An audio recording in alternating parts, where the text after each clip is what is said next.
Welcome to the Appendix, where we read the primary sources of the past so that you can better understand the present. Today's primary source, Resolutions of the Stamp Act Congress, October 19th, 1765. On the motion of James Otis, the Massachusetts House of Representatives adopted, June 8th, a circular letter to the other colonies recommending a meeting of committees from the various houses of representatives in New York City in October to consult together on the present circumstances of the colonies. The Congress met at City Hall, New York, October 7th. 28 delegates from 9 colonies were present. Virginia, New Hampshire, North Carolina, and Georgia did not send delegates. The Congress drew up resolutions, an address to the King, a memorial to the Lords, and a petition to the House of Commons. The resolutions were probably drafted by John Dickinson, though there is some support to the claim that they were from the pen of John Kruger of New York.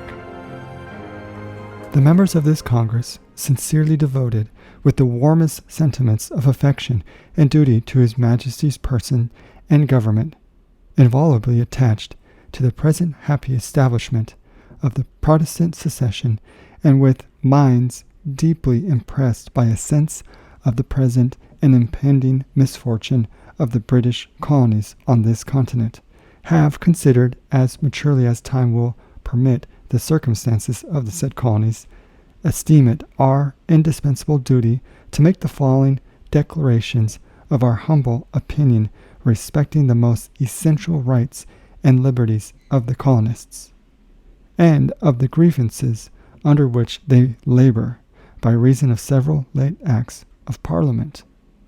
1. That His Majesty's subjects in these colonies owe the same allegiance to the Crown of Great Britain that is owing for his subjects born within the realm, and all due subordination to that august body, the Parliament of Great Britain. 2. That His Majesty's lineage subjects in these colonies are entitled to all the inherent rights and liberties of his natural-born subjects within the kingdom of Great Britain. 3. That it is inseparably essential to the freedom of a people and the undoubted right of Englishmen that no taxes be imposed on them but with their own consent, given personally or by their representatives. 4. That the people of these colonies are not, and from their local circumstances cannot be, represented in the House of Commons in Great Britain. 5. That the only representatives of the people of these colonies are persons chosen therein by themselves, and that no taxes ever have been or can be constitutionally imposed on them, but by their respective legislatures. 6. That all supplies to the Crown being free gifts of the people, it is unreasonable and inconsistent with the principles and spirit of the British Constitution for the people of Great Britain to grant His Majesty the property of the colonists. 7. That trial by jury is an inherent and invaluable right of every British subject in these colonies. 8.